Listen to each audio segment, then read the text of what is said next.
কেতিয়াবা সাংবাদিকতা কৰিব যায় গোটেই দিনটো নাখায় নবই মানে পানীও খাব পৰা নাই তেনেকুৱা ঘটনা হৈছে। নমস্কাৰ শ্ৰোতা দৰ্শক বন্ধু বান্ধৱীসকল, মই কন্দৰ্পই মোৰ YouTube channel Kandarpa's nature and culture চমুকৈ KNCলৈ আপোনালোকক স্বাগতম জনাইছোঁ।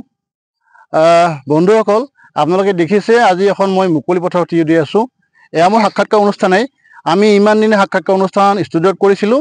আজি ভাবিছোঁ কিছু ব্যতিক্ৰম কৰিম, সেইকাৰণে আমি আজি মুকলি পথাৰ ওলাই আহিছোঁ। আজি মোৰ সাক্ষাৎকাৰ অনুষ্ঠানত মই এগৰাকী বিশেষ ব্যক্তিক মাতি আনিছোঁ।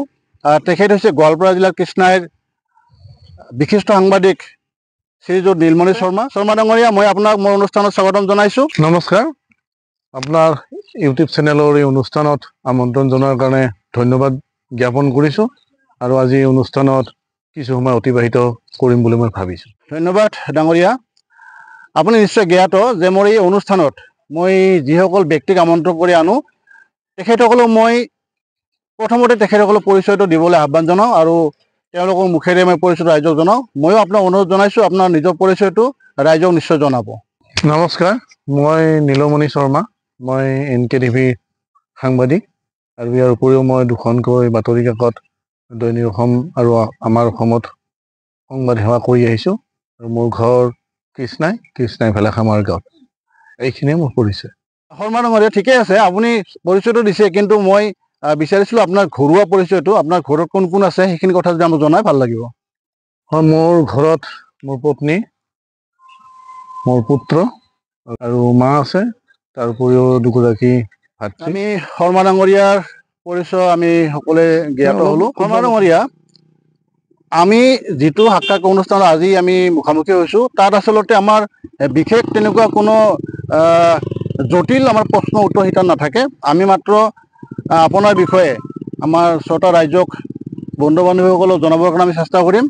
মই প্ৰথমতে আপোনাক সুধিব খুজিছিলোঁ আপুনি আচলতে কি কামত ব্যস্ত আছে, কিন্তু আপুনি ইতিমধ্যে কৈছে যে আপুনি সাংবাদিকতা কৰে। এতিয়া কওকচোন আপুনি সাংবাদিকতাত কেনেকৈ জড়িত হৈ পৰিল, এই কথাখিনি আৰম্ভ কৰোঁ আমি। হয়, আচলতে সাংবাদিকতাত কেনেকৈ জড়িত হ'লোঁ, আজি যি পৰিৱেশ, আচলতে আজি যিটো পৰিৱেশত মানে সাংবাদিকতাক পেচা হিচাপে ল'ব লগা হ'ল, এই কথাষাৰ কিন্তু ভবা নাছিলোঁ। যেতিয়া কলেজত পঢ়িছিলোঁ তেতিয়া এই বাতৰি কাকতত কিবা লিখিছিলোঁ, কেতিয়াবা বাতৰি পৰিৱেশন কৰিছিলোঁ, কিন্তু ভবা নাছিলোঁ মানে সাংবাদিকতাত এনেদৰে পেছাগতভাৱে আচলতে জড়িত হোৱাৰ কথাটো ভবা নাছিলোঁ। কিন্তু এটা সময় আহিল, তাৰপিছত কলেজৰ শিক্ষা সামৰাৰ পিছত আচলতে বিভিন্ন সৰু সুৰা কামো ব্যৱসায় কৰিছিলোঁ। তাৰ মাজত কিন্তু লিখা মেলা অব্যাহত আছিল। যদিও 2001 চনৰ পৰা দৈনিক জনমভূমি কাকতখন আচলতে যেতিয়া গুৱাহাটীৰ পৰা প্ৰকাশ হ'ল, সেইখন আচলতে যোৰহাটৰ পৰা প্ৰকাশ হৈছিল।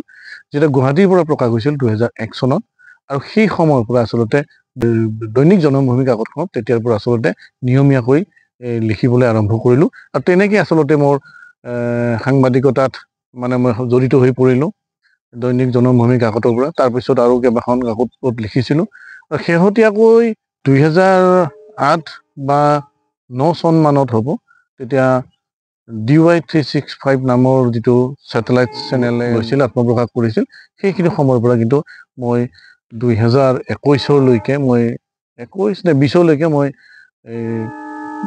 DY365ত মই জড়িত আছিলোঁ। আৰু তাৰপিছত শেহতীয়াকৈ মই NKTVত এতিয়া সাংবাদিকতা কৰি আছোঁ, NKTVৰ লগতে আৰু দুখন কাকতত।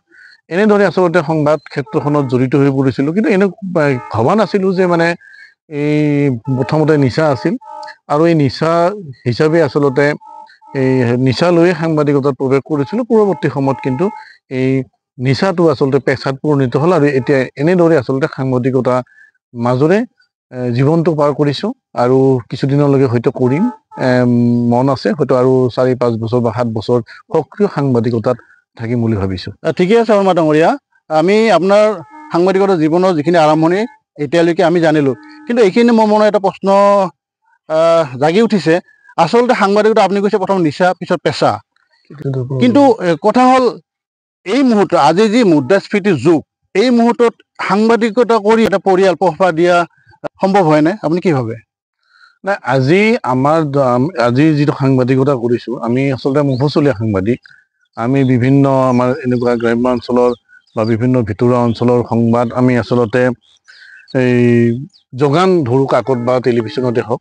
কিন্তু আজিৰ যিটো পৰিৱেশ আচলতে সেই পৰিৱেশত কিন্তু মানে এগৰাকী সাংবাদিক বা সাংবাদিকতা কৰি যিটো আমি বৃত্তিধাৰী সাংবাদিক নহয়, গতিকে এখন সংসাৰ চলাটো বা ল'ৰা ছোৱালী পঢ়া শুনা আদিকে ধৰি বিভিন্ন আমত আচলতে ভীষণ সমস্যা। কাৰণ এইটো একে আশাৰে ক'ব লাগিব, কাৰণ সাংবাদিকতা কৰি আচলতে আজিৰ তাৰিখত মানে খুব ভালকে চলিব পৰা পৰিৱেশ আমাৰ ৰাজ্যখনত এতিয়ালৈকে হোৱা নাই।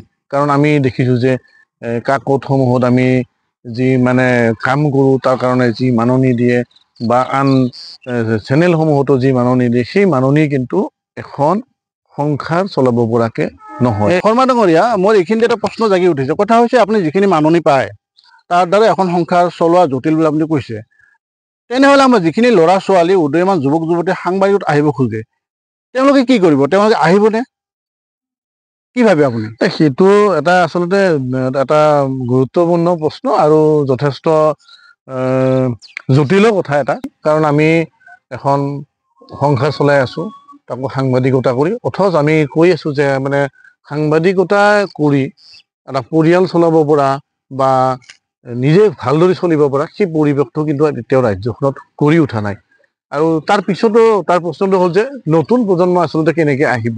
কিন্তু এই কথাটো আচলতে অতি গুৰুত্বপূৰ্ণ কথা। মই এইকাৰণে কৈছো যে আমি যিখিনি সময়ত সাংবাদিকতাৰ ক্ষেত্ৰখনৰ লগত আমি জড়িত হলো, আমি যেতিয়া সাংবাদিকতাৰ ক্ষেত্ৰখনত আমি জড়িত হলো, সেই দিনৰ পৰা আমি যদি চাওঁ আমাৰ অঞ্চলবিলাকত, আমাৰ মফচলীয়া অঞ্চলবিলাকত ইয়াত নতুন সাংবাদিকৰ সৃষ্টি হৈছে নেকি? হোৱা নাই। আমাৰ কিন্তু মানে দৃষ্টিত নপৰে। বিশেষকৈ আমি যদি আমাৰ কৃষ্ণাই অঞ্চলৰ জঘন্য যদি কৃষ্ণাই অঞ্চলত আমি যিকেইজনে সাংবাদিকতা কৰি আছো সেই দিনৰ পৰা কৰিছো, আজিলৈকে কৰিছো, কিন্তু ইয়াত নতুনৰ সংযোগ হোৱা নাই। আৰু সংযোগ হৈছে যদিও একাৎচিত দুই এজন। গতিকে এই যিটো পৰিৱেশ আচলতে সেই এটা কাৰণ। দ্বিতীয় কথা হয়, সাংবাদিক ক্ষেত্ৰখনত আজিকালি জড়িত হৈছে একাংশই মানে সাংবাদিকতাৰ যি পাঠ্যক্ৰম সেই পঢ়াৰ পিছত তেওঁলোকে আমাৰ সংবাদ মাধ্যমৰ যিবিলাক আমাৰ মিডিয়া হাউচত, আজি টিভি চেনেলত হওক, গুৱাহাটীত আমাৰ যিবিলাক মুখ্য কাৰ্যালয় আছে, তাত কিন্তু তেওঁলোকে বৃত্তিধাৰী সাংবাদিক হিচাপে তেওঁলোকে সংবাদ সেৱা তাত আৰম্ভ কৰিছে। গতিকে সেই ক্ষেত্ৰৰ পৰা ক'ব পাৰো যে সংবাদ ক্ষেত্ৰখনত নতুন প্ৰজন্মৰ আগমন হৈছে, যুৱক আগমন হৈছে। আৰু যুৱকৰ সমান্তৰালকে যুৱতীসকলো কিন্তু আচলতে সংবাদ ক্ষেত্ৰখনত মানে শেহতীয়াকৈ আত্মপ্ৰকাশ কৰিছে বা ইয়াত যথেষ্ট মানে সুনাম অৰ্জন কৰিছে। চেনেলত, টিভি চেনেলবিলাকতে হওক বা বাতৰি কাকততে হওক। কিন্তু সেইবিলাক আচলতে সাংবাদিকতাৰ যি পাঠ্যক্ৰম সেয়া সম্পূৰ্ণ কৰাৰ পিছত তেওঁলোকে আমাৰ সংবাদ কি বুলি ক'ব, আমাৰ যিবিলাক কাৰ্যালয় আছে, সংবাদ প্ৰতিষ্ঠানৰ মুখ্য কাৰ্যালয়বিলাকত তাত যিবিলাক আমাৰ সম্পাদক থাকে, সম্পাদক থাকে বা আন যেনেকুৱা সংবাদ ক্ষেত্ৰৰ লগত জড়িত যেনেকুৱা ধৰণৰ পদবীবিলাকত থাকে, তাত জড়িত হৈ বা তাত ষ্টাফ ৰিপৰ্টাৰ হৈ তেনেকৈ কিন্তু সংবাদ ক্ষেত্ৰখনত নতুনকৈ অহা পৰিলক্ষিত হৈছে। কিন্তু সেই অনুপাতে কিন্তু গ্ৰাম্যাঞ্চলত এই আমাৰ যি মফচলীয়া সাংবাদিকতাৰ ক্ষেত্ৰত কিন্তু নতুনকৈ অহা নাই। এতিয়া আহিছে কিছুবিলাকে ব্যক্তিগতভাৱে পৰ্টেল যিবিলাক খুলিছে, জানাই নাজনাই হকে বিহকে একাংশই নতুনকৈ আহিছে। কিন্তু আমি যিটো সাংবাদিকতা কৰিছো আজি 20-21 বছৰে আমি বাতৰি কাকতত কৰিলো বা তাৰপিছত আমি টিভি চেনেলত কৰিলো, কিন্তু সেই সাংবাদিকতাৰ আমি যিটো ধাৰা ৰাখিছো তাৰ মাজত কিন্তু নতুনকৈ অহা নাই। এতিয়া নতুনকৈ আহিছে যিখিনি হৈছে ফেচবুকত নিজে এটা চেনেল এটা খুলি লৈছে, নিজে পেজ এটা খুলি লৈছে, তেওঁলোক তেনেকুৱা বহুত আহিছে। ঠিকে আছে, বহুত ধন্যবাদ, আপুনি কথাখিনি ধুনীয়াকৈ বুজাই দিছে। কিন্তু কথা হৈছে শৰ্মা ডাঙৰীয়া, ইয়াতে এটা কথা আহি পৰিল, যিখিনি বৃত্তিধাৰী সাংবাদিক, যিখিনি প্ৰতিষ্ঠানৰ কাৰ্যালয় বহে সেইখিনি বেলেগ কথা। যিখিনি গ্ৰাম্য অঞ্চলৰ সাংবাদিকতা কৰে তেওঁলোকৰ আৰ্থিক যিটো ব্যৱস্থা সেইটো যথেষ্ট দুৰ্বল হোৱা দেখা যায়। সকলোৰে নহয়, কিছু সংখ্যকৰ। কিন্তু এইখিনিতে এটা কথা আহিলে, তেওঁলোকে যিহেতু মফচলীয়া সাংবাদিকতা কৰাৰ লগতে তেওঁলোকে অন্যান্য কৰ্মতো জড়িত হ'ব পাৰে নেকি, ব্যৱসায় বাণিজ্য ইত্যাদি? কি ভাবে আপুনি? পাৰে, কাৰণ যিহেতু আমি মফচলীয়া সাংবাদিক, আমাৰ মানে সময়টো কেনেকুৱা, আমি গোটেই দিনটোত আমি বাতৰি কাকত এখন লেখাৰ কাৰণে নিউজ এটা লেখাৰ কাৰণে আমাক মানে এটা নিৰ্দিষ্ট সন্ধিয়াৰ ভাগত বা আবেলি ভাগত এটা সময় লাগে দিনটো আমি থাকোঁ আৰু যিহেতু বাতৰি কাকতৰ পৰা বা মানে ছেটেলাইট চেনেলবিলাকৰ কাৰ্যালয়ৰ ফালৰ পৰা মানে আমি অধিকাংশ সাংবাদিকে যিহেতু আমি কোনোবাই নাপায় কোনোবাই সামান্য পৰিমাণে ধন মানে লাভ কৰে গতিকে তেওঁলোকতো চলিবই লাগিব আজিৰ তাৰিখত এটা বাতৰি যদি প্ৰকাশ কৰিব লগা হয় যদি 10 কিলোমিটাৰ যাব লগা হয় বা 50 কিলোমিটাৰ যাব লগা হয় বাইক গ'লে বাইকত তেল লাগিব তাৰপিছত গাড়ী লৈ গ'লে তাৰ এটা খৰচ আছে কিন্তু বাতৰি কাকতৰ তুলনাত মানে ইলেক্ট্ৰনিক মিডিয়াৰ কিছু সংখ্যক প্ৰতিষ্ঠানে আমি যেনেকৈ মানে কৰ্ম কৰি আছোঁ আমি কিন্তু কিছু পইচা নোপোৱা নহয় আমি যিটো পৰিশ্ৰম কৰোঁ যিটো আমি তেওঁলোকক বাতৰি যোগান দিওঁ তাৰ বিনিময়ত হাউচে আমাক মানে এটা সামান্য পৰিমাণৰ হ'লেও ধন এটা দিয়ে সেইখিনি হয়তো চলিবলৈ মানে সুবিধা হয় নহয় সেইটো পিছৰ কথা আৰু প্ৰয়োজন অনুসাৰে আচলতে নিজেতো কিবা কৰিবই লাগিব কাৰণ যদি আমাক যদি এটা নিৰ্দিষ্ট পৰিমাণৰ পইচা দিয়ে যদি সেই পইচাতকৈ আমাৰ প্ৰয়োজনটো যদি বেছি হয় তেতিয়াহ'লে আমি অন্য মানে যিখিনি কাম সাংবাদিকতাৰ মাজতে কৰিব পাৰি সেই কামখিনি নিশ্চয় কৰিব পৰা থল থাকে বুলি মই ভাবোঁ মানে কৰা উচিত। ঠিকে আছে ডাঙৰীয়া আপুনি কথাবিলাক খুব ধুনীয়াকৈ বুজাই দিছে আমাৰ দৰ্শকসকলে নিশ্চয় যিখিনি ল'ৰা ছোৱালীয়ে অন্ততঃ সাংবাদিকত জড়িত হ'ব খোজে তেওঁলোকে নিশ্চয় কথাখিনি বুজি পাব প্ৰেৰণা পাব। মই এই সাংবাদিকৰ বিষয়ে বহুত দীঘলীয়া কথা নাপাতোঁ এইখিনিতে এটা কথা আৰু মোৰ মনত উদয় হৈছে কথাটো হ'ল আপুনি সাংবাদিকতাত 15-20 বছৰ জড়িত হৈ আছে নহয় এইখিনি সময়ত সাংবাদিকতা ক্ষেত্ৰখনত আপুনি বিশেষ কিবা অৰিহণা যোগাব পাৰিছে বুলি আপুনি ভাবেনে নিজে? হয় এইটো এতিয়া এটা অতি গুৰুত্বপূৰ্ণ কথা 2001 চনৰ পৰা সম্ভৱতঃ আজিলৈ মানে এই পেপাৰত বা বাতৰি কাকততে হওক বা ইলেক্ট্ৰনিক মিডিয়াতে হওক সাংবাদিকতাত সক্ৰিয় হৈ আছোঁ আৰু এই সময়ছোৱাত আমি দেখিছোঁ যে আমাৰ যিহেতু আমি মফচলীয়া সাংবাদিক বুলি আমি ভাবোঁ বিভিন্ন মানে সমস্যাৰ মাজত থাকোঁ গাঁওবিলাক আজি যদি চাব যায় যদি এখন দেশৰ যদি প্ৰগতিৰ কথা যদি চাব যায় আমি এনেকুৱা যদি কথাবোৰ ভাবোঁ যে নগৰ অঞ্চলবিলাকত যথেষ্ট পৰিমাণে উন্নয়ন হৈছে কিন্তু তাৰ তুলনাত যদি আমি চাওঁ গ্ৰাম্যাঞ্চলসমূহৰ মানে উন্নয়নৰ হাৰ আজি চৰকাৰে বিভিন্ন ধৰণৰ আঁচনি কথা কৈছে বা বিভিন্ন ধৰণৰ কাম মানে চৰকাৰে কৰাৰ কথা কৈছে কিন্তু যদি আমি চাওঁ তুলনামূলকভাৱে যে গ্ৰাম্যাঞ্চলবিলাকত উন্নয়নৰ বহুত কম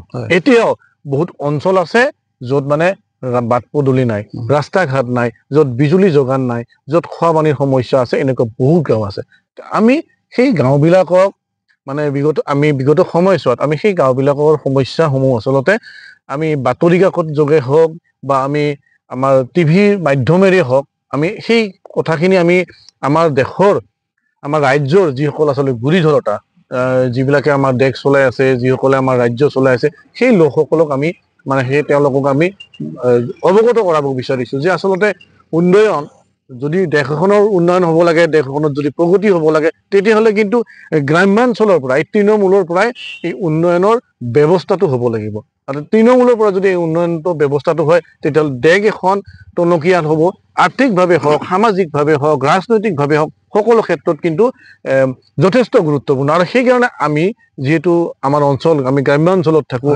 গ্ৰাম্যাঞ্চলৰ এই ব্যৱস্থাটো গ্ৰাম্যাঞ্চলৰ যি অনুন্নত যিটো অৱস্থা বাট পদূলি নাই ৰাস্তা ঘাট নাই শিক্ষাৰ ব্যৱস্থা নাই স্বাস্থ্য ব্যৱস্থা নাই কিন্তু চৰকাৰে কিন্তু মানে যিবিলাক আঁচনি হয় বা চৰকাৰৰ যিটো উন্নয়ন সেইটোত কিন্তু সকলোতে আচলতে জয়ময় কিন্তু আমি জানো যে এনেকুৱা গাঁও আছে এতিয়া য'ত মানে নদী এখন পাৰ হ'ব লগা হ'লে দলঙেদি পাৰ হ'ব লগা হ'লে তাত কিন্তু পইচা দিব লাগে আজিৰ তাৰিখত য'ত উন্নয়নৰ কথা কৈছে য'ত পৰিৱৰ্তনৰ কথা কৈছে য'ত আগৰ চৰকাৰে য'ত মানে বিকাশৰ কথা কৈছিল কিন্তু এই বাস্তৱৰ ক্ষেত্ৰত আমি দেখিছিলোঁ নাই গতিকে আমি সাংবাদিকতাৰ মাজত এই কথাখিনি আমি উলিয়াই দিব খুজিছোঁ যে আচলতে এই গ্ৰাম্যাঞ্চলৰ এই লোকসকলৰ যিটো আৰ্থিক অৱস্থা যিটো সামাজিক অৱস্থা যিটো শৈক্ষিক অৱস্থা বা যিটো স্বাস্থ্য সম্পৰ্কীয় অৱস্থা এই কথাবোৰ আমি কাকতৰ মাজেৰে সংবাদ মাধ্যমৰ মাজেৰে আমি প্ৰকাশ কৰিব বিচাৰিছোঁ দৃষ্টি আকৰ্ষণ কৰিব বিচাৰোঁ সদায় যে চৰকাৰে সেই অঞ্চলবিলাকত উন্নয়ন কৰক গতিকে এইখিনি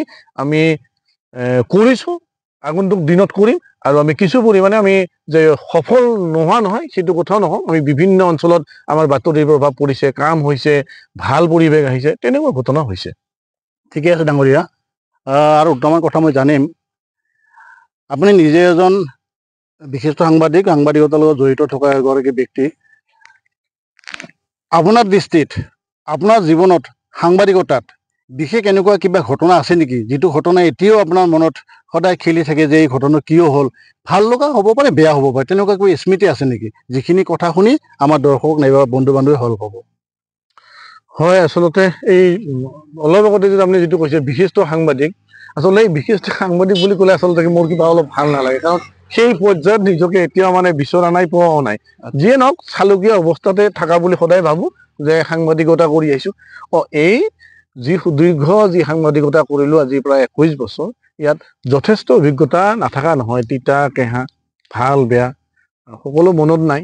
বিভিন্ন সমস্যা হৈছে, কেতিয়াবা সাংবাদিকতা কৰিব যায় গোটেই দিনটো নাখাই নবৈ মানে পানীও খাব পৰা নাই, তেনেকুৱা ঘটনা হৈছে। তাৰ মাজত মোৰ এটা ঘটনা অলপমান মনত পৰিলে কেতিয়াবা গা শিয়ৰি উঠে। সেই ঘটনাটো মই আচলতে অলপমান, যিটো আমি মুখামুখিকে আছো, এই কথাখিনি মই শ্বেয়াৰ কৰিব বিচাৰিছো। মানে 2012-13 চনৰ কথা, যে মানে এই আমাৰ অঞ্চলসমূহত আচলতে ইয়াত এটা আন্দোলন হৈছিল। ৰাভা হাছঙক কেন্দ্ৰ কৰি ৰাভা অনাৰাভাৰ মাজত এটা সংঘাত হৈছিল। সেই সংঘাতৰ সময়ত মানে পৰিৱেশ আৰু পৰিস্থিতি কিন্তু যথেষ্ট উত্তেজনাপূৰ্ণ হৈছিল, আৰু মানে বহুত লোকৰ প্ৰাণহানিও হৈছিল। সেইখিনি সময়ৰ পৰিৱেশ, মানে সেইদিনা ৰাতিপুৱাৰ পৰা আমি আচলতে মানে সংবাদৰ কাৰণে ৰাতিপুৱাৰ পৰা আমি একেবাৰে ব্যস্ত আছিলো। না ভাত খাইছো, না কিবা গা ধুইছো, না কিবা কৰিছো, কথা নাই। ৰাতি আমাৰ যিটো সংবাদ প্ৰতিষ্ঠানৰ পৰাও মানে সাংবাদিক আহিছিল, আমাৰ ফোনপটীয়া সম্প্ৰচাৰৰ বাহনো আহিছিল। তেনেকে আমি গৈছিলো নাকাটিপাৰা অঞ্চলত। নাকাটিপাৰা অঞ্চলত যোৱাৰ মানে পিছত মানে এটা নিৰ্দিষ্ট সময়ত মই অকলে আহিব লগা হ'ল। মানে সেই গাড়ীখন থাকিল, সেই সাংবাদিকজন থাকিল, প্ৰায় 8টা মান বজাত মই তাৰ পৰা অকলে আহিব লগা হ'ল। অকলে আহিব লগা হত মই তাৰে সেই সময়ত মানে পৰিৱেশটো যিটো সান্ধ্য আইন চলি আছে, কোনো কাকত থব আহিব নোৱাৰে। মই ক'লো যে বোলে মোক যদি কোনোবা অলপ আগুৱাই দিয়ে তেতিয়াহ'লে মোৰ ভাল হ'ব, কিন্তু মোক কোনো আগুৱাই দিয়া নাই। এই কাৰণে আগুৱাই দিয়া নাই, আচলতে যিহেতু সান্ধ্য আইন চলি আছে, আৰু সান্ধ্য আইন চলি থকাৰ কাৰণে আচলতে সাধাৰণ মানুহ ওলাব নপাৰে। তাত কিবা এটা সমস্যা হৈছিল। যিয়ে নহওক এটা সময়ত মই মানে মোক এজন মানুহে অনুৰোধ কৰাত কিছু দূৰলৈকে আগুৱাই থল। তাৰপিছত মানে মই অকলে, হাতত লেপটপৰ বেগখন আছিল, তাৰপিছত মই অকলে খোজ কাঢ়িছো। অকলে খোজকাঢ়ি মই আহি আছো। অলপ পিছত চাইছো যে মোক মানে অনুসৰণ কৰি 4-5জন মানুহে মোৰ পিছত খেদি আহিছে। আৰু সেইখিনি সময়তো এনেকুৱা সময়, প্ৰায় তেতিয়া 8:30-9 মান বাজিছে, আৰু এনেই সান্ধ্য আইনৰ সময়, য'ত মানে কোনো মানুহ ওলোৱা নাই। তেতিয়া সেই নিৰ্জন ঠাইত যেতিয়া মই যিমান স্পীডত খোজ কাঢ়িছো, যিমান মই গতিত খোজ কাঢ়িছো, সেই মানুহকেইজন মোক সিমান মানে স্পীডত আহিছে। তাৰপিছততো মই ভাবিলো আজিতো ডাঙৰ ঘটনা হ'ব। আজি প্ৰশাসনৰ যোগাযোগ কৰা নাছিল? সেই মুহূৰ্তলৈকে কৰা নাই। মই ভাবিছিলো কি মই কিজানি যাব পাৰিম। তাৰপিছত মই মানে এটা সময়ত হলে মই ফোন কৰো। মই যেতিয়া প্ৰশাসনক ফোন কৰিলো, এজন আৰক্ষী বিষয়াই ক'ল যে বোলে অমুক ঠাইত, সেইখিনি আচলতে বেকিবুলৰ পৰা ভিতৰত গৈছিল, বেকিবুলত কোনোবা থাকিব পাৰে, আপুনি ফোন কৰি চাওক। তেতিয়া মই ফোন কৰিছিলো। ফোন কৰোতে মোক কৈছিল আপুনিও আৰু পাৰে দিয়ক। মানে তেওঁলোক ৰাতিপুৱাৰ পৰা বা আগদিনা ৰাতিপুৱা তেওঁলোক নাখাই নলৈ ডিউটি কৰি আছে, তাৰ মাজত আকৌ এটা সমস্যা, কিন্তু উপায়ো নাই মোক। তাৰপিছত যেতিয়া তেওঁলোকে গাড়ীখন লৈ মোক আনিব গ'ল, তেতিয়া কিন্তু সেই মানুহখিনিয়ে পুলিচৰ গাড়ী অনুমান পাই পলাই দিলে। সেই দৃশ্যটো মোৰ মানে মনত আছে ভালকে। সেই দৃশ্যটো মানে মনত পৰিলে এতিয়াও কেতিয়াবা গা হৰি উঠে। আৰু কথাটো হ'ল মানে কি, সেইদিনা হয়তো আৰক্ষী নোহোৱা হলে সেইদিনা হয়তো মোৰ কথাটো অলপ বেলেগ আছিল। যিহেতু মানুহ কেইজন, মানে এজন নহয়, 3-4জন মানুহে মোক পিছ লৈছিল বহুত দূৰৰ পৰাই। মই তেওঁলোকৰ পৰা মানে ওলাই আহিম বুলি মই যিমান বেগত মই খোজ দিছিলো, তেওঁলোকে মোৰ সমানে কিন্তু মোৰ বেগত খোজ দিছিল। তেতিয়া আৰক্ষীয়ে শেষত মোক মানে উদ্ধাৰ কৰি আনি থানালৈ আহে। তাৰপিছত মই ঘৰ আহো। এইখিনি হ'ল। আৰু তাৰ বাহিৰে কেতিয়াবা হৈছে, কেতিয়াবা বানপানীত গৈছো, কেতিয়াবা দিনটো ঘূৰিছো, খোৱা লোৱা নাই, এই তেনেকুৱা আৰু আচলতে হয় আছে। সাংবাদিকতা জীৱনটো এনেকুৱা, আচলতে এটা চেলেঞ্জত ঘূৰিব লগা হয়। বাতৰি খাতিৰত নাইবা সমাজৰ খবৰখিনি ৰাইজক জনোৱাৰ খাতিৰত। ঠিকে আছে আমাৰ ডাঙৰীয়া, আপোনাৰ সাংবাদিকতা জীৱনৰ এটা স্মৃতি আমাক জনালে, দৰ্শকখিনি জানিলে। আচলতে এইটো আপোনাৰ ক্ষেত্ৰই নহয়, সেইখিনি সময়ত নাইবা যিকোনো ঠাইত আন্দোলন হ'লে নাইবা পৰিস্থিতি পৰিৱেশ দূষিত হ'লে তাত সাংবাদিকখিনি কেতিয়াবা ভুক্তভোগী হয়। তথাপি ঈশ্বৰৰ ধন্যবাদ, আপুনি সুস্থ হৈ আছে। আমি আশা ৰাখিছোঁ আপোনাৰ সাংবাদিকতা বাকী জীৱন চোৱা সুস্থিৰ আৰু সাৱলীলভাৱে পাৰ হ'ব। শৰ্মা ডাঙৰীয়া, এইখিনিতে মই সাংবাদিকতাৰ লগতে জড়িত কিছু কথা আৰু জানিব খুজিছোঁ। কথা হ'ল, আপুনি যিহেতু সংবাদ সেৱাৰ লগত বহুদিনীয়া এটা সম্পৰ্ক আছে। সংবাদ সেৱা নাইবা সাংবাদিকতাৰ ক্ষেত্ৰত পঢ়ুৱৈ আৰু দৰ্শক দুয়োটাৰ আমাক খুবেই প্ৰয়োজন। বাতৰি কাকতৰ ক্ষেত্ৰত পঢ়ুৱৈ আৰু টেলিভিশ্যনৰ ক্ষেত্ৰত দৰ্শক। এতিয়া কথা হৈছে কি, আজি যিহেতু এটা মোবাইলৰ যুগ চলি আছে, এটা ছ'চিয়েল মিডিয়াৰ যুগ, সেই ক্ষেত্ৰত বাতৰি কাকত নাইবা টিভিৰ ভূমিকা আগৰ দৰে এতিয়া মজবুত হৈ থকা বুলি ভাবেনে আপুনি? নাই, এইখিনিতে গুৰুত্বপূৰ্ণ প্ৰশ্ন। আচলতে মই সংবাদ সেৱাৰ লগত জড়িত, আৰু এটা সময় কিন্তু মই মোটামুটি বাতৰি কাকত বিক্ৰীৰ লগতো জড়িত আছিলোঁ। সেই কথাটো মই জানিব খুজিছিলোঁ, সুধিম মানে আপোনাক কথাটো। যিহেতু মই সাংবাদিকতাৰ সমান্তৰালকে এটা দীৰ্ঘ সময় নাই বুলিও মই 8-10 বছৰমান মই কিন্তু বাতৰি কাকতৰ বিতৰক হিচাপেও মই কাম কৰিছিলোঁ। মানে বিভিন্ন সংবাদ প্ৰতিষ্ঠানৰ মই কাকত মই বিক্ৰী কৰিছিলোঁ। কিন্তু সেইখিনি সময়ত মই যিখিনি সময়ত কিন্তু আচলতে বাতৰি কাকত বিক্ৰী কৰিছিলোঁ, সেইখিনি সময়ত পঢ়ুৱৈৰ সংখ্যা আৰু আজিৰ যদি মানে পঢ়ুৱৈৰ সংখ্যা তুলনা কৰিবলগীয়া হয়, তেতিয়াহ'লে আকাশ পাতাল পাৰ্থক্য হয়। মই যিখিনি সময়ত বাতৰি কাকত বিক্ৰী কৰিছিলোঁ, সেইখিনি সময়ত দেওবাৰৰ দিনটো, তেতিয়া দেওবাৰৰ দিনটোত প্ৰত্যেক মানে আলোচনীত কি থাকে, এখন ঘৰ মানে পৰিপূৰক থাকে। কাৰোবাৰ পেপাৰৰ নিচিনা থাকে, কাৰোবাৰ মানে আলোচনী আকাৰত ওলায়। সিদিনা দোকানৰ সন্মুখটো বাতৰি কাকতৰ মানে টুম এটা হৈ থাকে, য'ত মানে একোখন কাকত 200ৰ কমত নাহে। 500লৈকে অহা কাকতো মই বিক্ৰী কৰিছোঁ, প্ৰতিদিনে 500 এখন কাকত। বা তাৰ তলৰ যিবিলাক মানে কম চলা কাকত বিলাকো 200-250। তাৰ তুলনাত আজিকালি এটা অঞ্চলত গোটেই কাকত মিলি 200 কাকতো বিক্ৰী নহয়। মানে পঢ়ুৱৈৰ হাৰ অভাৱনীয়ভাৱে কমিছে। ইয়াৰ মূলতে কি বুলি ভাবে? মূলত কথা হ'ল, আমাৰ মানে কথাখিনি মানুহৰ এটা কথা হ'ল, কথাবিলাক কি জানে না, কথাবিলাক হৈছে কি, সময় নাই। সময় নাই মানে কৈছে মোক বাতৰি কাকত, মই যিহেতু মই আগতেও কৈছোঁ যে মই বাতৰি কাকতৰ লগত মানে জড়িত ব্যক্তি, মই বিক্ৰীৰ লগত জড়িত ব্যক্তি, মই লিখাৰ লগত জড়িত ব্যক্তি। আমি যেতিয়া বাতৰি কাকত দিছিলোঁ, কেতিয়াবা এজন মানুহৰ বিল হৈছিল 100 বা 150 টকা। তেতিয়া মানুহজন 2 মাহ 3 মাহ মানে বাতৰি কাকতখন পঢ়াৰ পিছত কৈছে, এই পেপাৰত আজিকালি একোৱে নাই, মোবাইলতে চব পোৱা যায়, মোক অহা মাহৰ পৰা মোক পেপাৰখন দিব নালাগে। মানুহজনে নালাগিলে আতি বুলি বন্ধ কৰি দিব লগা হ'ল। আৰু কিছুবিলাকে কয় এই অলপ অসুবিধা হয় পইচা পাতিৰ, কিন্তু 200 টকাও নাযায় সেইখিনি সময়ত এখন বাতৰি কাকতত। তাৰ পিছতো কিন্তু মানুহে বাতৰি কাকত নবয়। মানে কি, মোবাইলটো উলিয়াইছে, মোবাইলটোৰ লগত পাল, তাত বিশেষ কৰিব লগা নাই। 2টা লাইন চাল, বোলে আজি বোলে বাংলাদেশত অমুক হৈ আছে, বোলে অমুক জেগাত অমুক হৈ আছে। চব খবৰ মোবাইলত আজিকালি আহে, মোবাইলত পায়, গতিকে আৰু পেপাৰখন কিয় পঢ়ো। তাৰপিছত শুনাৰ ব্যৱস্থাটো হ'ল, শুনিলে হয়, নপঢ়িলেও হয়। গতিকে পঢ়াৰ কথাটো বেলেগ। পঢ়িব লগা হ'লে 2টা লাইন চাই থৈ দিলে। তেনেহ'লে এইখিনিতে মই জানিব খোজোঁ, তাৰমানে কি সাংবাদিকতাৰ ভৱিষ্যত অন্ধকাৰ নেকি একেবাৰে? নহয়, বাতৰি কাকতৰ যিটো প্ৰচলন আজিৰ তাৰিখত, বাতৰি কাকতৰ যিটো প্ৰচলন, মানে ৰাজ্যত মই সেইখিনি ক'লো, যিখিনি সময়ত মই এখন বাতৰি কাকতৰ 500 বা 600 কপি প্ৰতিদিনে বিক্ৰী কৰিছিলোঁ, আজি সেইখন কাকত আমাৰ অঞ্চল অফিচত খুব বেছি চলে যদিও 70ৰ পৰা 80 কপি বা 100 কপি। বা কিছুবিলাক কাকত আছে য'ত 2-3 কপি আহে। গতিকে তাত আমি যিখিনি পাৰোঁ, এতিয়াও কাষ্টমাৰক মানে গ্ৰাহকক মানে কৈছোঁ, মানে 10 কপি 15 কপিলৈ কিছুবিলাক পেপাৰ আমি বিক্ৰী কৰিছোঁ।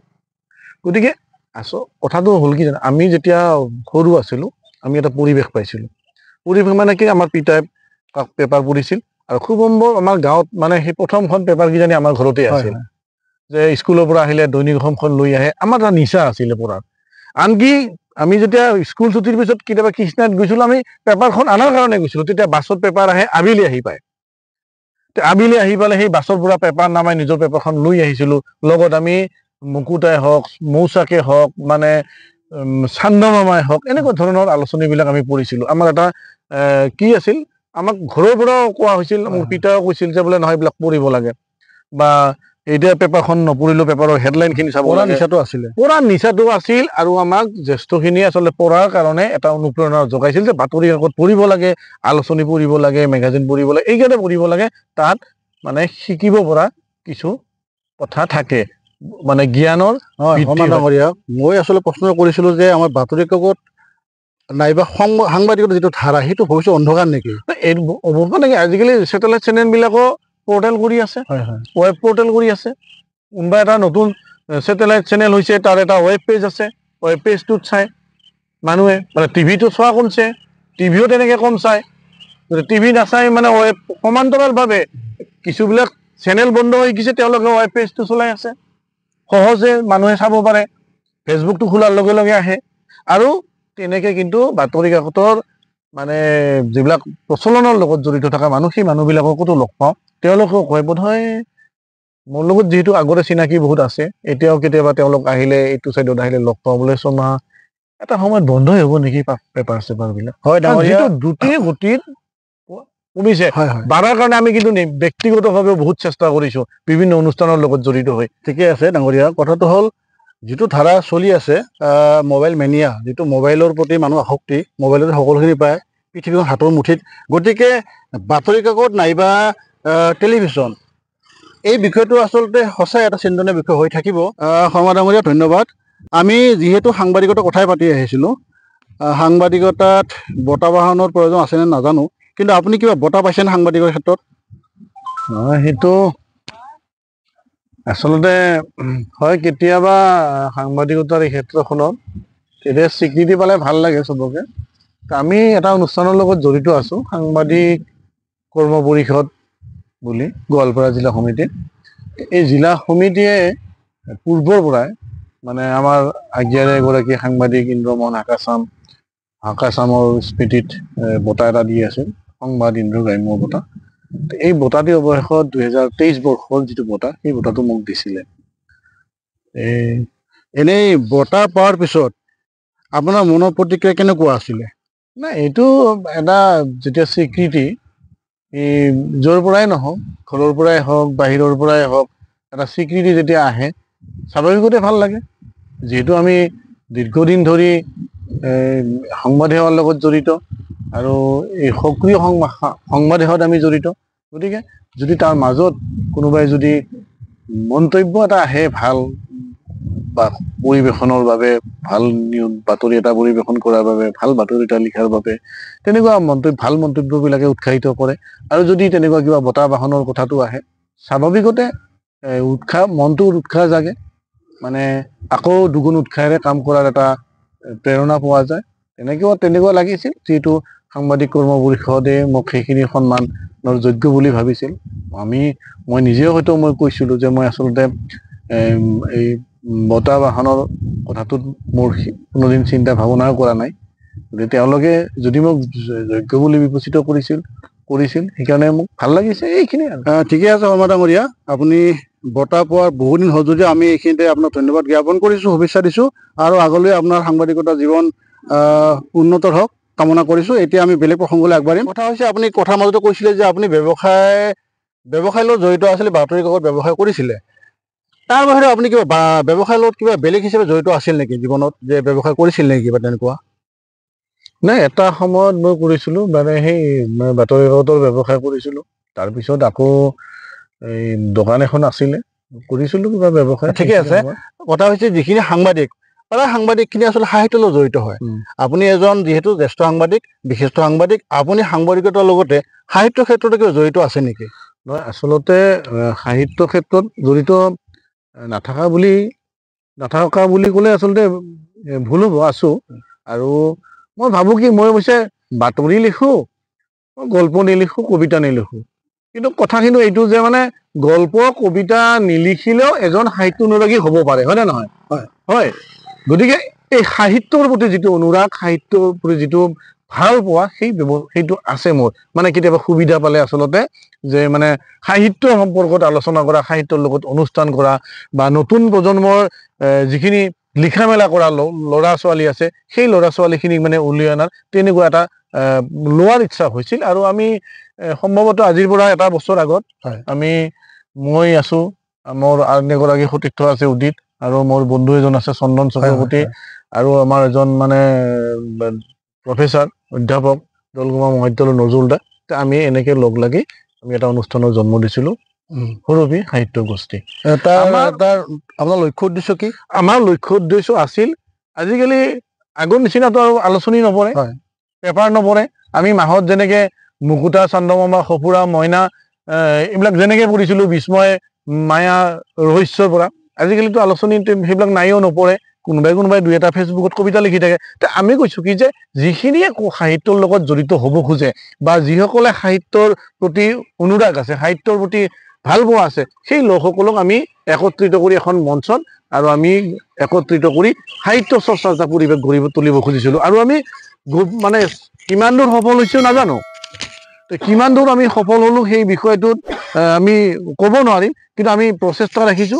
আৰু এতিয়ালৈকে আমি আমাৰ সাহিত্য গোষ্ঠীৰ ফালৰ পৰা আমি 2খন আমি গ্ৰন্থ আমি প্ৰকাশ কৰিছো, আৰু 2খন গ্ৰন্থ ইতিমধ্যে প্ৰকাশৰ পথত, আৰু এটা বা 15টা দিন মানৰ ভিতৰত বা এটা মাহৰ ভিতৰত সেই 2খনক আমি প্ৰকাশ কৰি মানে লিখিত আকৌ ছপা মাধ্যমত আমি প্ৰকাশ কৰি উলিয়াব পাৰিম। আৰু তাত কিন্তু অধিকাংশ আমাৰ যিসকল আমি মেম্বাৰ যিসকলক পাতিছো, যিসকল আমাৰ অনুষ্ঠানৰ সদস্য বা যিসকল আগ্ৰহী লোক, যোনে আমাৰ মানে সঁহাৰি জনাইছে, তেওঁলোকৰ যি লেখা মেলা আমি প্ৰকাশ কৰাৰ এনে আপোনাৰ ব্যৱস্থা যিটো কৰিছো। অনুষ্ঠান খুলিছে এইটো ভাল কথা।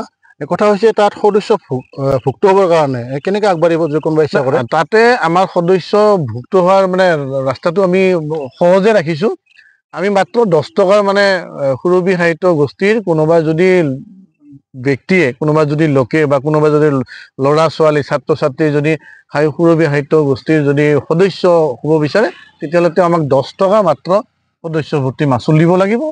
আমাৰ কিছু নীতি নিৰ্দেশনা আছে, নিয়ম আছে। আমাৰ প্ৰায় মাহে, পষেকত নহ'লেও মাহত 2 মাহত আমাৰ এটা অনুষ্ঠান হয়। সেই অনুষ্ঠানৰ যি অনুষ্ঠানেই নহওক, যি বিষয়েৰে নহওক, তাত সুকীয়াকে সাহিত্যৰ এটা অনুষ্ঠান হয়। তাত যদি কোনোবাই কবিতা পাঠ কৰিব বিচাৰে, গল্প পাঠ কৰিব বিচাৰে, সেইখিনি সুবিধা দিওঁ তেওঁলোকৰ নিজৰ। গতিকে আজি এটা বছৰ অতিক্ৰম কৰিলো। ঠিকে আছে, সংগঠন যিহেতু খুলিছে, কথা হৈছে আপুনি নিজে লেখা মেলা কৰে নে নাই? সাহিত্য সৃষ্টিত জড়িত আছে নে নাই? মই আচলতে বেছি জড়িত নাই, অলপ মাজে সময়ে লিখা মেলা কৰিছো। আমাৰ প্ৰকাশ যিখন গ্ৰন্থ 2খনত প্ৰকাশ পাইছে, তাৰ এখনত আমাৰ সুৰভি সাহিত্য নিজা আছিল, তাতো লিখিছো। আৰু এখন আমি অন্য এটা পৰ্টেল চেনেলৰ লগত আমি এখন মেগাজিন উলিয়াইছিলো, সেইখনক আকৌ আমি তেওঁলোকৰ অনুমতি সাপেক্ষে আমি সেইখনক কিন্তু আমি ছপা ৰূপত উলিয়ালো, তাতো লিখিছো। মানে মই কবি সাহিত্যিক নহয়, মানে লিখা চখ আছে। চখ আছে, সাহিত্য মানে চৰ্চা কৰি ভাল পাওঁ, পঢ়ি ভাল পাওঁ। আৰু যিহেতু নিজে মানে সংবাদ মাধ্যমৰ লগত জড়িত, বাতৰি কাকতত বাতৰি লিখো, গতিকে সেইটোৱে আৰু। আচ্ছা, ঠিকে আছে। এনে শৰ্মা ডাঙৰীয়া, আপুনি ইয়াৰ বাহিৰেও এনে কিবা আবৃত্তি, গান গোৱা তেনেকুৱা কামতো জড়িত আছে নেকি? নাই, মই কবিতাটো লিখা মেলাটো নাইয়ে, কবিতা মাজে সময়ে আবৃত্তি কৰিছো। গান নাগায়? গানটো নাগাওঁ, গান নাই। ঠিকে কবিতা আছে। কেতিয়াবা আবৃত্তি এনে কৰিছো। এই মুহূৰ্তত কবিতা আবৃত্তি কৰে কিবা? এতিয়া এই মুহূৰ্তত নাই, কিন্তু মই এইখিনি কথা জনাবলৈ পাই সুখী হৈছো যে মই কিছুদিন পূৰ্বে মোৰ বন্ধু এজনৰ কবিতাত, চন্দন চক্ৰৱৰ্তীৰ কবিতাত মই আবৃত্তি কৰি সেইটো মানে ইতিমধ্যে প্ৰকাশ পাইছে। তেওঁৰ যিটো ইউটিউবৰ যিটো বেনাৰ আছে, মই তাত তেওঁৰ কবিতাই আবৃত্তি কৰিছিলো। আবৃত্তি কৰাৰ চখ আছে, কিন্তু এই মুহূৰ্তত প্ৰস্তুত নাই বা কবিতাটোও লগত নাই, সময় লাগিব, অতি আজি নহ'ব। ঠিকে আছে, আমি আপোনাৰ বিষয়ে বহুত কথা জানিলো। আপুনি সাহিত্য চৰ্চাত জড়িত হৈ আছে, কবিতা আবৃত্তি কৰে, আৰু নিশ্চয় ভৱিষ্যত গানৰ লগতো জড়িত হৈ আশা ৰাখিছোঁ। কথা হৈছে শৰ্মা ডাঙৰীয়া, আমি যিহেতু আজি এই অনুষ্ঠানৰ এগৰাকী সাংবাদিকৰ লগত কথা পাতি আছোঁ, আৰু আমাৰ অনুষ্ঠানটোত সংবাদ সেৱাৰ বিষয়ে আমি বিশেষকৈ কথা পাতিছোঁ। কথা হৈছে সংবাদ সেৱাৰ লগত জড়িত ব্যক্তি হিচাপে আপুনি সমাজৰ লগত জড়িত। এতিয়া কথা হৈছে আওপকীয়া কৰি আপুনি এজন সমাজ সচেতন ব্যক্তি নাইবা সমাজসেৱক হিচাপে আপুনি অৱতীৰ্ণ হ'ব লগা হয়। বৰ্তমান আমাৰ আধুনিক যুগত, অতি আধুনিক যুগ, এই যুগত যিখিনি যুৱক যুৱতী আমি দেখিছোঁ, বহুত যুৱক যুৱতী, সকলোকে কোৱা নাই, এটা উচ্ছৃংখল মনোভাৱ হৈছে, যুৱ উচ্ছৃংখলতা বুলি ক'লে যি হয়, সেই ক্ষেত্ৰত আপোনাৰ কিবা মতামত আছে নেকি? নাই, সেই ক্ষেত্ৰত আচলতে হয় কথাটো। আমি যদি চাওঁ, এই কথাবিলাকে আহে আচলতে। আজিকালি যিটো পৰিৱেশ, আমি যিটো পৰিৱেশ পাইছিলোঁ, সেই পৰিৱেশ নাই। সেই পৰিৱেশ নোহোৱাটো মানে চব, আমি যেতিয়া স্কুলত পঢ়িছিলোঁ, আমি মোবাইল পোৱা নাছিলোঁ। আমি সেইকাৰণে মুকুতা চন্দ্ৰমামা, বিস্ময়ৰ লগত আমি মানে উমলি জামলি থাকিলোঁ, বা আমি কিবা দুই এটা শিকিলোঁ, কিবা এটা পঢ়িলোঁ। এতিয়াতো আৰু নাই। এতিয়া মোবাইলটো একমাত্ৰ সাক্ষী। কিন্তু মোবাইল বেয়া নহয়, মোবাইলত আমিও মোবাইল ব্যৱহাৰ কৰোঁ, সেই মোবাইলতে আমি বাতৰিবিলাক সংগ্ৰহ কৰোঁ, সেই মোবাইলতে আমি বাতৰি টাইপ কৰোঁ, সেই মোবাইলৰ যোগেদি আমি মেইল কৰিব লগা হয়। গতিকে কামৰ কথা, কিন্তু তাৰ বাহিৰে মানে আজিৰ যদি সমাজখন চাব যাওঁ, তো সমাজখন আচলতে আপুনি কোৱাৰ নিচিনাকে বিভিন্ন সময়ত আচলতে বিশৃংখলতাই বিৰাজ কৰিছে। বিশেষকৈ আজিৰ যিটো আজিৰ প্ৰজন্মৰ মাজত মানে আমি বাকী বিশেষ কিছুবিলাক বস্তু কথা কাম হ'ব বুলি আমি ভাবোঁ, কিন্তু সেইবিলাক নহয় মানে যেনে ধৰক আমি আজিৰ সময়ছোৱাত যদি চাওঁ, কলেজত পঢ়ি থকা ল'ৰা ছোৱালীবিলাকেই হওক বা স্কুল কলেজ এৰা ল'ৰা ছোৱালীবিলাকে হওক, বাকী আমাৰ সাংস্কৃতিক পথাৰখনত হওক, সাহিত্যৰ পথাৰখনত হওক বা আন কৃষি পথাৰখনত হওক, ক'তো মানে কোনো প্ৰকাৰে প্ৰত্যক্ষ বা পৰোক্ষভাৱে জড়িত নহয়। কিন্তু আমি চাওঁ মানে উশৃংখলতা পৰিৱেশ, ক'ৰবাত বাইকৰ ষ্টেণ্ড কৰিছে, ক'ৰবাত নিচাযুক্ত দ্ৰব্য খাই মানে হাহাকাৰ কৰিছে, অশান্তি সৃষ্টি কৰিছে, সন্ধিয়াৰ লগে লগে আচলতে দলে বলে ওলাল, ক'তবা মানে মাদক দ্ৰব্য সেৱন কৰি গাঁৱত গাড়ী চলাই দুৰ্ঘটনাত নিহত হ'ব লগা হ'ল, আহত হ'ব লগা হ'ল, চিৰ জীৱনৰ কাৰণে ঘূৰে, এই পৰিৱেশ এটা। গতিকে আজিকালি এতে নহয়, যুৱ শৃংখলতা বুলি কওঁ আমি, আমাৰ অঞ্চলবিলাক ৰাজ্যখনত আমি বিভিন্ন ক্ষেত্ৰত আমি দেখা পাওঁ মানে উশৃংখল পৰিৱেশ, যে য'ত মানে বাকী বেলেগ একো কথাই নাই, কেৱল উশৃংখলতা। সেই উশৃংখলতাই আচলতে এতিয়া আমি ঠিক ক'ব নোৱাৰিম যে বোলে কিহৰ কাৰণে হৈছে বোলে, কিন্তু আমি দেখিছোঁ যে আচলতে সমাজখনৰ যিটো সামাজিক পৰিৱেশ, সেই পৰিৱেশবিলাক আচলতে প্ৰদূষিত হৈছে। অৰ্থনৈতিক যি পৰিৱেশ, গ্ৰাম্যাঞ্চলৰ যি আগৰ অৰ্থনৈতিক পৰিৱেশ আৰু আজি যদি চাব যায়, সেই অৰ্থনৈতিক পৰিৱেশৰ মাজত কিন্তু বহুত বিভেদ ঘটিছে গ্ৰাম্যাঞ্চলসমূহতো। গতিকে এনেকুৱা সমস্যাসমূহক আৰোপ কৰিছে। আৰু আজিকালি দেখা গৈছে কি, এটা কথা দেখা গৈছে কি, যে জ্যেষ্ঠ কনিষ্ঠৰ যিটো সম্পৰ্ক, মানে কনিষ্ঠই জ্যেষ্ঠৰ যিটো কথা শুনিব লাগে বা পৰামৰ্শ ল'ব লাগে, তেনেকুৱা কোনো ধৰণৰ আজিকালি চিষ্টেম নাই। যি জানে নিজে জানে, যি কৰিছে ভাল কৰিছে। এই যিটো পৰিৱেশ, এই পৰিৱেশে গোটেই সমাজখনক মানে সুৰক্ষিত কৰিছে। আৰু এই সমাজখনক আচলতে নতুন প্ৰজন্ম, তেওঁলোক দেশৰ ভৱিষ্যতৰ নাগৰিক, গতিকে যি হিচাপে গঢ় দিব লাগিছিল বা সমাজখন যি হিচাপে চলিব লাগিছিল, সেই হিচাপে আমি আচলতে নেদেখোঁ। হয়, সমাননীয় কথাখিনি বুজি পাইছোঁ। কিন্তু আপুনি এজন যুৱ প্ৰতিনিধি, এজন বিশিষ্ট সাংবাদিক হিচাপে যিটো আমি ধুঁৱলি কুঁৱলী এটা অৱস্থা দেখিছোঁ বৰ্তমান সমাজখনৰ, ইয়াৰ পৰা পৰিত্ৰাণ নাইবা পোহৰ সদৃশ পৰিৱেশ আহিবলৈ আপুনি আশা কৰেনে? নাই, আশা আমি কৰিম, নকৰা নহয়, কাৰণ এন্ধাৰৰ পিছত পোহৰ আহে। কেতিয়াবা মানে মানুহৰ উপলব্ধিটো হ'ব আমি বেয়া কৰি আছোঁ, ভাল কৰা নাই। গতিকে এই কথাবিলাকতো আমি তেনেকুৱা এটা সময় আহিব। কিন্তু নহয়, আমি আচলতে যিটো উশৃংখল পৰিৱেশৰ কথা কৈছোঁ, মানে এই ক্ষেত্ৰত আমি সামাজিকভাৱে প্ৰত্যেকজন ব্যক্তিয়ে সচেতন হ'ব লগা হয়। মানে কিছুদিন আগত আজিকালি এনেকুৱা ঘটনা ঘটে প্ৰায়, কিবা এটা সৰু পৰিৱেশ এটা হ'ল, তাতে 8-10জন ল'ৰাই আহিল, এজন ল'ৰাক আহি একেবাৰে মৰিয়াই মাৰি পেলালে। এইবিলাক ঘটনাটো প্ৰতিদিনে ঘটি আছে, প্ৰতিদিনে ঘটিছে। কিছুদিন আগতো ঘটিছে যে এজন ল'ৰা পাল, সেই ল'ৰাজনক মাৰিল, আমাৰ এই ওচৰতে ঘটিছে। কোনো কথা নাই, সন্দেহ হ'ল, এই মোৰ বস্তুটো চুৰ কৰিছে, সোধ পোছৰ নাই, আইনৰ কোনো কথা নাই, লগৰ 8-10জন ল'ৰাৰ ওলাল, সেই ল'ৰাজনক লগালগ মাৰি পেলালে। এই শৃংখলতা, আৰু ইয়াৰ কাৰণে কিন্তু আমি প্ৰত্যেকে দায়ী। এইকাৰণে দায়ী, আমি সমাজৰ প্ৰত্যেকগৰাকী ব্যক্তিয়ে কিন্তু সচেতন হ'ব লাগিব। আমি আমাৰ ঘৰত মোৰ ল'ৰাক বা আপুনি আপোনাৰ ল'ৰা ছোৱালীক বা গাঁৱৰ আনজনে তেওঁলোকক মানে এই যিটো সামাজিক পৰিৱেশৰ সৃষ্টি কৰাত আমি যদি নকৰোঁ, তেতিয়াহ'লে এই উশৃংখলতা থাকিব। কালি মোক ক'ৰবাত লগ পাব, কোনোবাই মোক সুধিয়ে নাচাব, মোক মাৰিয়ে পেলাব, তাৰপিছত সেই আমিতো ভাবাই নাছিলোঁ, ভুল হৈ গ'ল। গতিকে সেই পৰিৱেশটো কেৱল যুৱ শৃংখলতাৰ কাৰণ, আৰু এই কাৰণটো হৈছে আমাৰ এই গোটেই পৰিৱেশটো। আমি আজিকালি ঘৰত, আগত সেই পৰিৱেশ নাই। সন্ধিয়া লাগিলে আহিব লাগিছিল, নাহোঁ। সন্ধিয়া ওলালোঁ, কেতিয়া ওলালোঁ, ক'ত গ'লোঁ, কোনো খবৰ নাই। দুদিনলৈকে ঘৰত মানুহে গম নাপায় ল'ৰা ক'ত আছে। গতিকে এই গাৰ্জেনবিলাক আমি প্ৰায় দেখি থাকোঁ, কেতিয়াবা ঘটনা হ'ল বোলে ক'ত দুজনী ছোৱালীৰ মানে ধৰ্ষণ হ'ল, মানে ধৰ্ষণ কৰি পেলাই হত্যা কৰি থৈ দিল। এতিয়া প্ৰশ্ন হ'ল, তেনেকুৱা যে ঘটনা হয়, এই যে ছোৱালীজনী যে ৰাতি নোহোৱা হ'ল, ল'ৰাজন যে ৰাতি নোহোৱা হ'ল, মায়েক বাপেকে তাৰ খবৰ ৰাখিছে নে নাই? যদি কিয় ৰাখা নাই, ক'ত যাব, কি নাযাব? গতিকে আমি যদি প্ৰত্যেকে এই পৰিৱেশটোক যদি এটা পৰিৱৰ্তন আনিব নোৱাৰোঁ, তেতিয়াহ'লে এই উশৃংখলতা থাকিবই। আৰু সমাজ বিশৃংখল হৈ থাকিব। গতিকে তাৰ কাৰণে মূলত সামাজিক পৰিৱেশটো ভাল হ'ব লাগিব। তাৰ সমান্তৰালকে সামাজিকৰ লগত অৰ্থনৈতিক কথা আছে। ধন্যবাদ শৰ্মা ডাঙৰীয়া। আমি অলপকৈ বহুত কথাই পাতিলোঁ, কিছু জটিল বিষয়ে আলোচনা কৰিলোঁ। যিখিনি শ্ৰোতা বন্ধু বান্ধৱী, দৰ্শক বন্ধু বান্ধৱী চাই আছে, তেওঁলোকে নিশ্চয় কথাখিনি হৃদয়গম কৰিব। আৰু এই ক্ষেত্ৰত সকলোৱে মাৰ বান্ধি থৈ দিব লাগে। আমাৰ সমাজত যিটো উচ্ছৃংখলতা হৈছে, যুৱ উচ্ছৃংখলতা, এইটো আচলতে আমি ৰোধ কৰিব লাগে। যিহেতু আমি এটা সুসভ্য জাতি, আৰু নিশ্চয় আমি সকলোৱে মাৰ বান্ধি থিয় দিলে নিশ্চয় আমাৰ এই সমস্যাটো আমি পৰিত্ৰাণ পাম। আৰু শৰ্মা ডাঙৰীয়া, আমি লাহে লাহে সামৰণিৰ ফালে আহিছোঁ। কথা হ'ল, আপুনি যিহেতু কৃষ্ণাৰ বাসিন্দা, মই ইয়াৰ আগতে যিকেইগৰাকী মই বিশিষ্ট ব্যক্তি মাতিছিলোঁ, তেওঁলোকক মই এটা প্ৰশ্ন কৰিছিলোঁ যে কৃষ্ণাৰ ইমান সমস্যা আছে, তাৰ ভিতৰত আপোনাৰ দৃষ্টিত বিশেষ সমস্যা কোনটো আৰু কেনেকৈ সমাধান কৰা যাব বুলি ভাবে? কৃষ্ণাইখনটো এখন সমস্যা বহুল জেগা। মানে ইয়াৰ সমস্যাবিলাক আজি বিগত 15-20 বছৰ ধৰি সমস্যাবিলাক দেখি আহিছোঁ। এই সমস্যাবিলাকৰ সমাধান নাই। তো এই সমস্যাসমূহ সমাধান কৰাৰ কাৰণে আমাৰ যি কৃষ্ণাইৰ নাগৰিক, যিবিলাক সমাজৰ মানুহ, আমাৰ বিভিন্ন দল সংগঠনৰ মানুহ, প্ৰশাসনৰ মানুহ, গতিকে সেইখিনি আচলতে ঐকান্তিক প্ৰচেষ্টা লাগিব। বিশেষকৈ যদি মই আঙুলিয়াই দিব যাওঁ, প্ৰথম কথা হৈছে কৃষ্ণাইত এতিয়া ৰাষ্ট্ৰীয় ঘাইপথৰ সম্প্ৰসাৰণ চলি আছে। অলপ ইফাল সিফাল মানে ৰাস্তাৰ কিবা সমস্যা হৈছে, সেইটো বেলেগ কথা। কিন্তু যদি চাব যাওঁ, কৃষ্ণাইত আপুনি নিজেও জানিব যে কৃষ্ণাইত মানে যান বাহনৰ গাড়ী মানে 4 চকীয়া হওক, 2 চকীয়া হওক বা 3 চকীয়া হওক, যান বাহনৰ যিটো সমস্যা, সেইটো দীৰ্ঘদিনীয়া, আজিৰ নহয়, বহু বছৰৰ পৰা।